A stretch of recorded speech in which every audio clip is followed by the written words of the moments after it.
ശബരിമലയിൽ വലിയ കൊള്ള നടക്കുന്നു എന്നുള്ളതാണ് ഇതിൽ നിന്ന് മനസ്സിലാക്കേണ്ടത്. ശബരിമലയുടെ ചുമതല, നടത്തിപ്പിന്റെ ചുമതലയുള്ള ദേവസ്വം ബോർഡ്, ആ ദേവസ്വം ബോർഡിന്റെ ശ്രദ്ധയിൽ ഈ കൊള്ളപ്പെട്ടില്ലേ?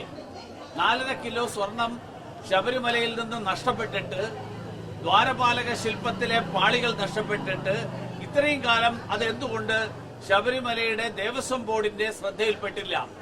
ശ്രദ്ധയിൽപ്പെട്ടെങ്കിൽ ആരാണ് ഉത്തരവാദി എന്നുള്ളത് എന്തുകൊണ്ട് കണ്ടെത്തിയില്ല? കണ്ടെത്തിയ ആളുകളെ നിയമ നടപടിക്ക് എന്തുകൊണ്ട് വിധേയമാക്കിയില്ല? അതിനൊന്നും ഉത്തരവില്ല. അതിനിടയിൽ ഈ പീഠം കണ്ടില്ല തിരിച്ചു കിട്ടി എന്ന് പറയുന്നത്, ഇത് മുഴുവൻ തന്നെ ഈ ദേവസ്വം ബോർഡ് തന്നെ ആസൂത്രണം ചെയ്ത ശ്രദ്ധ തിരിച്ചുവിടാൻ വേണ്ടിയിട്ടുള്ള പുതിയ തന്ത്രമാണോ എന്നടക്കം സംശയിക്കേണ്ടി വരും.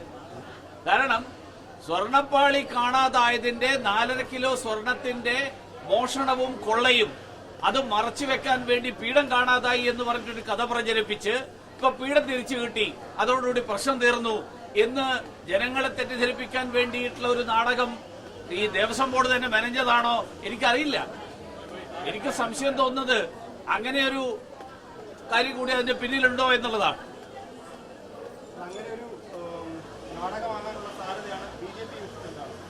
സ്വാഭാവികമായും, കാരണം ചർച്ച നടന്നത് 4.5 കിലോ സ്വർണം നഷ്ടപ്പെട്ടതിനെ കുറിച്ചാണ്. അതിനിടയിൽ ഈ സ്പോൺസർ തന്നെ വന്നിട്ട് പറയുന്നു പീഠവും കാണാതായി, ഇപ്പൊ പറയുന്നു പീഠം തിരിച്ചു കിട്ടിയെന്ന്.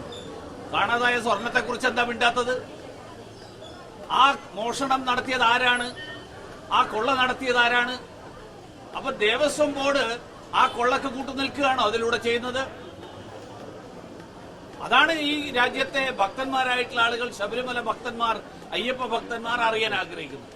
ശബരിമലയില് ഉണ്ടായ, വാസ്തവത്തിൽ അന്നുണ്ടായിരുന്ന പ്രധാനപ്പെട്ട ഒരു പ്രശ്നം, ദ്വാരപാലക ശില്പത്തിലെ സ്വർണപ്പാളി, ആ സ്വർണപ്പാളി 4.5 കിലോ സ്വർണം കാണാനില്ല, അതെവിടെ പോയി എന്നുള്ള ചോദ്യമാണ് ഹൈക്കോടതി ഉയർത്തിയത്.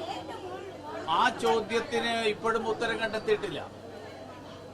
അതിനുശേഷം ഈ സ്പോൺസർ തന്നെ പറഞ്ഞു പാളി മാത്രമല്ല പീഠം പോയി, പീഠം കിട്ടി, ശരി, അത് വേറെ വിഷയം. പക്ഷെ പ്രധാനപ്പെട്ട പ്രശ്നം ഏതാണ്ട് 5 കോടിയുടെ വലിയ മോഷണം, 5 കോടിയുടെ വെട്ടിപ്പ്. 4.5 കിലോ സ്വർണം എന്ന് പറഞ്ഞാൽ 5 കോടി രൂപയോളം വില വരും. 5 കോടിയുടെ സ്വർണം, ശബരിമലയിൽ സമർപ്പിക്കപ്പെട്ട സ്വർണം, ദ്വാരപാലക ശില്പത്തിലെ സ്വർണപ്പാളി, ആ സ്വർണപ്പാളിയുടെ തൂക്കം കുറഞ്ഞത് എവിടെ?